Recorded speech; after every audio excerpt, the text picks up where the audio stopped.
आज मेरे पास में एक क्वेश्चन आया कि पलक क्या हमें कभी क्लब जाना चाहिए। एंड मेरा एक बहुत ही सटीक रिस्पॉन्स ये था कि नहीं, कभी भी नहीं जाना चाहिए। क्लब, पब या ऐसी कोई भी जगह जहाँ पर अल्कोहल, स्मोक्स या सिगार्स, ये सभी चीज़ों का यूज़ हो रहा है। लोगों को पता नहीं है कि वो क्यों वहाँ पर हैं, क्यों वहाँ पे इतना अंधेरा होता है, क्यों वहाँ पर इतना लाउड म्यूजिक होता है, क्यों किसी और के स्मोक का धुआं आपके नोज में जा रहा होता है। ये हमें नहीं समझ में आता है कि ऐसा हो क्यों रहा है हमारे साथ में। देखिए, किसी भी ऐसी जगह पर जाने से पहले आप हजार बार सोचिएगा कि आखिर क्यों आपको वहाँ पर जाना पड़ रहा है। वहाँ पे कुछ भी एंजॉयमेंट नहीं है, कुछ भी नहीं है वहाँ ऐसा एंजॉयमेंट के जैसा।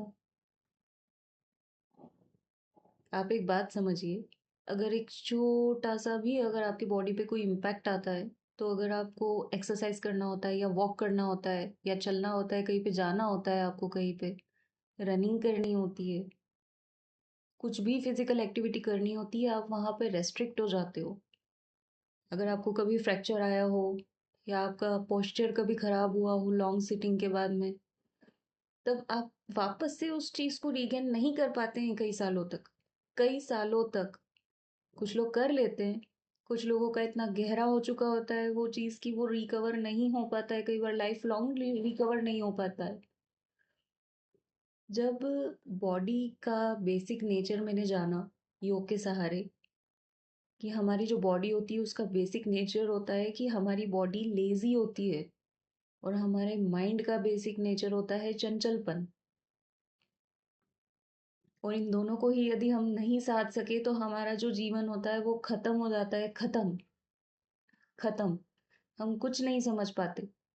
हम ज्ञान की, विज़डम की, नॉलेज की, इंट्यूशन की, पावर की, गॉड की जितनी भी बातें कर लें हम, यदि हम आलस से या चंचलता से उभर नहीं पाए, तो हम शायद कुछ भी अचीव नहीं कर सकते जीवन में, कुछ भी नहीं। आप आलस को ऐसे मात दे सकते हैं कि आप डेली सेम रूटीन को फॉलो करें। चंचलता को आप ऐसे मात दे सकते हैं कि चाहे आपकी बॉडी कितना भी आपसे कुछ भी कह रही हो कि नहीं अब मुझसे नहीं होगा, पर वहीं पे आपको सोचना है कि आखिर आपसे हो क्यों नहीं रहा है। आपका माइंड क्यों कह रहा है कि लेट्स डू सम नेटफ्लिक्स और chill, let's go to pub pub और क्लब। कभी ऐसा मत कीजिए आप अपने साथ में, कभी नहीं। एक छोटा सा आपका बॉडी का इम्पैक्ट लाइफ लॉन्ग आपको हरा सकता है कुछ चीजों में। आप दौड़ नहीं सकेंगे, कोई पोस्चर आपका अगर खराब कर देगा, कोई भी जॉब आप उसे रीगेन नहीं कर पाएंगे कई सालों तक। प्लीज इस बात की गहराई को समझें।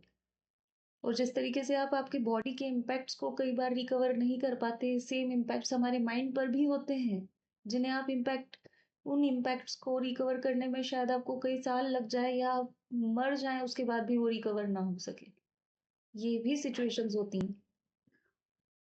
इन दोनों को आप कंट्रोल कीजिए। कैसे? कोई भी फिजिकल एक्टिविटी में इन्वॉल्व होइए। आप आपकी बॉडी का भी ख्याल रखिए, आपके माइंड का भी ख्याल रखिए। ऐसी पोल्यूटेड प्लेस पे ना जाएं जहाँ पर इस तरीके की सोच वाले व्यक्ति ज़्यादा हो कि भाई बहुत ज़्यादा उन्हें अल्कोहल की ज़रूरत लग रही है या कोई तामसिक क्रिया करनी पड़ रही है, लेकिन वो उस चीज़ को और गहरा कर देता है। जिस घाव को मिटाने के लिए लोगों को लगता है कि वहाँ जाना उचित है, वो बिल्कुल उचित नहीं है। इस बात का ध्यान रखें। इस तरीके की वेस्टर्न कल्चर्स को अवॉइड करिए जो आपको वहाँ पे धकेल रहे हो इन चीज़ों की तरफ। ऐसे लोगों को अवॉइड करिए जो इन जगहों पर जाते हैं, जो ऐसी सोच रखते हैं कि it's a normal thing to go there and do dance and listen that loud music और बी इन दैट डार्कनेस, जहाँ पता ही नहीं है किसी और का पैर आपके पैर पे पड़ गया है, किसी और के मुंह का धुआं आपकी नाक में जा रहा है, आपको पता ही नहीं है। थोड़ा सोचिए इस बात को और कोशिश कीजिए कि आप भी वो चीज़ ना करें,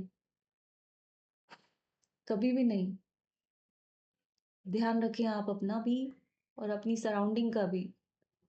ओके, टेक केयर एवरीबॉडी।